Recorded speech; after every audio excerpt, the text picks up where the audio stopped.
आप सब स्वागत है बार फिर से आप सभी का एक और नई वीडियो में। गाइस बात करेंगे आउटसोर्सिंग कर्मचारियों से जुड़ी आज की फटाफट मुख्य खबरों को लेकर। तो ये जल्दी से जान लेते हैं आज की खबरें कि कौन सी खबर कहां से आई है। तो सबसे पहले खबर की शुरुआत आपकी चंडीगढ़ से अपडेट है कि एक माह ब्रेक के बाद 90 फायर कर्मियों को फिर मिलेगी नौकरी। तो जी हाँ गाइज, यहाँ पे नगर निगम ने 31 मार्च को 90 फायर फाइटर ड्राइवर और अन्य स्टाफ को सेवा विस्तार न देकर नौकरी से निकाल दिया था। बुधवार को निगम सदन ने इन्हें दोबारा से नौकरी पर रखने के प्रस्ताव को मंजूरी दे दी है और वहीं पर सदन ने 9 सैनिटरी इंस्पेक्टर के सेवा विस्तार प्रस्ताव को भी पास कर दिया है। हालांकि जो ये प्रस्ताव 11 सैनिटरी इंस्पेक्टर के सेवा विस्तार का था, लेकिन 2 इंस्पेक्टर को कमिश्नर अमित कुमार ने अपने एरिया से बाहर जाकर ड्यूटी ओवर्स के बाद चालान करने पर निलंबित कर दिया है और सदन में भी कमिश्नर ने उन्हें नहीं रखने की शर्त रख दी थी। तो ऐसे में अब यहाँ पे 9 को सेवा विस्तार दिया गया है। और वहीं पर जो ये 90 कर्मचारी हैं जिनको यहाँ पे एक माह पहले हटा दिया गया था, ये 6 वर्ष तक जान जोखिम डालकर फायर और रेस्क्यू ऑपरेशन में अहम भूमिका निभाने वाले इस अनुभवी स्टाफ की सेवाएं 1 अप्रैल से समाप्त हो गई थी और निगम ने वित्तीय संकट और इनकी जगह नियमित स्टाफ भर्ती हो जाने की वजह से इन्हें निकालने का निर्णय लिया था। लेकिन अब इन्हें दोबारा से रखने को सदन ने मंजूरी दे दी है और निकाले जाने के बाद यह निगम बिल्डिंग के बाहर ही बैठकर विरोध जता रहे थे। और वहीं पर गाइज यहाँ पे अनुबंध कर्मियों के लिए नियमितीकरण नीति को मंजूरी। तो खाली सेक्शन पदों पर 10 वर्ष से अधिक समय से कार्यरत अनुबंध कर्मियों के लिए नियमितीकरण नीति को निगम सदन ने मंजूरी दे दी है। हालांकि इससे पहले भी ऐसी पॉलिसी के प्रस्ताव को सदन ने पास किया था, मगर प्रशासन ऐसी कोई पॉलिसी का प्रावधान होने से इसे नकार दिया था। तो अब दोबारा से सदन ने इसे पास किया। अब देखना ये है कि ये नीति बनती है या फिर नहीं बनती है। अगर बनती है तो निगम के बहुत से कर्मचारियों की जो नौकरी है वो सुरक्षित हो जाएगी। और ये है वो 90 कर्मचारी जिनका यहाँ पे सेवा विस्तार किया गया है, जिसमें fire fighter, driver, data entry operator, sweeper, माली, प्यून, एमपीएस, कुल मिलाकर ये 90 कर्मचारी है। नेक्स्ट अपडेट देख लीजिए। नेक्स्ट अपडेट भी आपकी गाइस यहाँ पे चंडीगढ़ से ही है। तो गाइस यहाँ पे जहाँ पर एक तरफ 90 कर्मियों का कार्यकाल बढ़ाया गया है, वहीं पर इन कर्मियों के रोजगार पर छटनी की तलवार लटक गई है।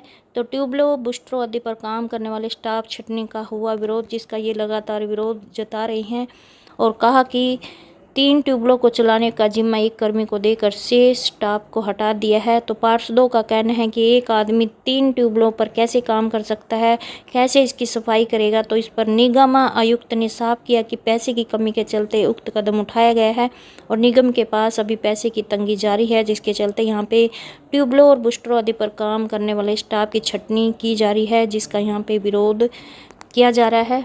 तो नेक्स्ट अपडेट आपकी देख लीजिए जो कि टोहाना से है कि बैठक में हटाए कर्मचारियों को वापस लेने की उठाई मांग। तो गाइस यहाँ पे सिंचाई विभाग कार्यालय परिसर में PWD Haryana government workers union की जिला स्तरीय बैठक का आयोजन किया गया है और बैठक में मुख्य रूप से एचकेआरएन के कर्मचारियों को पुनः बहाल करने की मांग उठाई गई है और वहीं पर आगामी आने वाले धरने और प्रदर्शन के लिए रणनीति बनाई गई है और राज्य प्रधान ने सभी कर्मचारियों की समस्याओं को जल्द से जल्द पूरा करवाने का आश्वासन दिया है। नेक्स्ट अपडेट पर चलते हैं। नेक्स्ट अपडेट हांसी से कि एचएसईबी वर्कर यूनियन का प्रतिनिधिमंडल निदेशक से मिला। तो गई यहाँ पे एचएसईबी वर्कर यूनियन के एक प्रतिनिधिमंडल ने बीते मंगलवार को दक्षिण हरियाणा बिजली वितरण निगम के प्रबंध निदेशक से भेंट की है और कर्मचारियों की विभिन्न समस्याओं और ट्रांसफर पॉलिसी में व्यापित विसंगतियों पर विस्तारपूर्वक चर्चा की गई है और यूनियन द्वारा कर्मचारियों से प्राप्त समस्याओं का संकलन कर एक मांग पत्र प्रबंध निदेशक को सौंपा गया है और प्रबंध ने आवश्यक कार्रवाई तक संबंधित पोर्टल को अस्थायी रूप से स्थगित करने का आश्वासन दिया है। एलएम वर्ग के ट्रांसफर से जुड़ी फाइल एमडी को प्रेषित कर दी गई है, जिसे वरिष्ठता के आधार पर प्राथमिकता से निपटाने का वादा किया गया है। प्रतिनिधिमंडल ने अपनी सभी मांगे उनके समक्ष रखी। आगे देख लीजिए भिवानी से अपडेट की मांगे पूरी न होने पर बैठक में हरियाणा संयुक्त कर्मचारी संघ ने जताया रोष।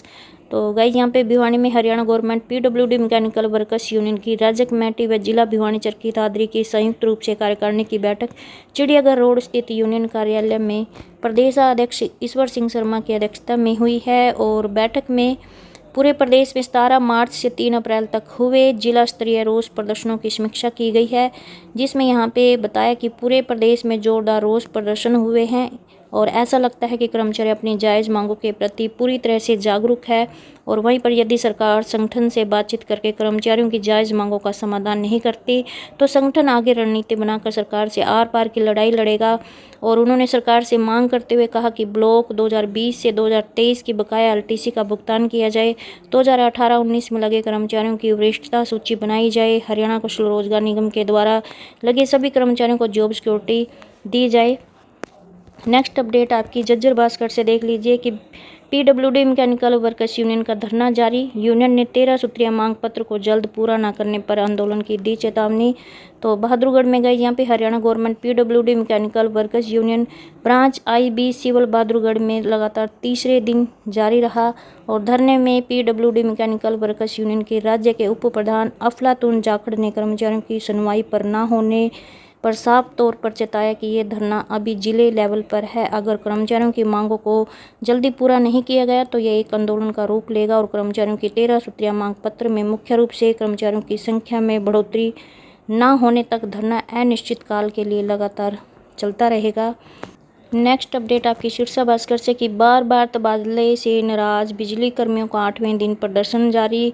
यूनिट अध्यक्ष बोले गलत तबादला करे रद्द, सुनवाई न होने पर धरने की चेतावनी। तो गाइस यहाँ पे डबवाली में सिरसा रोड स्थित बिजली निगम कार्यालय में अनुबंधित विद्युत कर्मचारियों का रोष प्रदर्शन मंगलवार को 8वें दिन भी जारी रहा और कर्मचारियों ने निगम एसडीओ पर एचकेआरएन कर्मचारियों से भेदभाव और बार बार तबादला कर मानसिक रूप से उत्पीड़न करने का आरोप लगाया है, जिसको लेकर उन्होंने बताया कि उपमंडल अधिकारी को पहले भी नोटिस देकर चेताया गया था कि कच्चे कर्मचारियों के खिलाफ दोगली नीति बंद करे और गलत तबादला रद्द करे।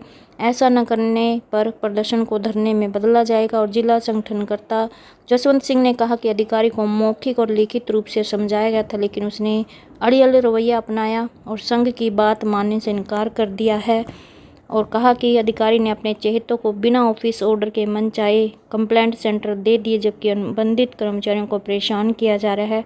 और जब तक गलत तबादला और एब्सेंट फ्रॉम ड्यूटी का पत्र वापस नहीं लिया जाता, धरना है जो इसी प्रकार से जारी रहेगा। और अधिकारी का रवैया कच्चे कर्मचारियों के प्रति नकारात्मक है, बार बार तबादला करके मानसिक रूप से परेशान किया जा रहा है।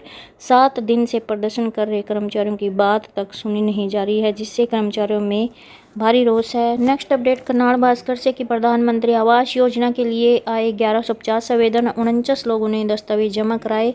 तो गाइस यहाँ पे प्रधानमंत्री आवास योजना शहरी 2.0 के तहत ऑनलाइन आवेदन करने की प्रक्रिया जारी है और इसे लेकर शहर में घर बनाने की चाहत रखने वाले और पक्का मकान बनाने के लिए करीब 1150 आवेदन नगर निगम के नेहरू पैलेस स्थित कार्यालय में प्राप्त हुए हैं। इनमें से 49 लोगों ने अपने दस्तावेज जमा करवा दिए हैं और वहीं पर नगर निगम के नेहरू पैलेस स्थित कार्यालय में इन आवेदनों की जांच की जा रही है।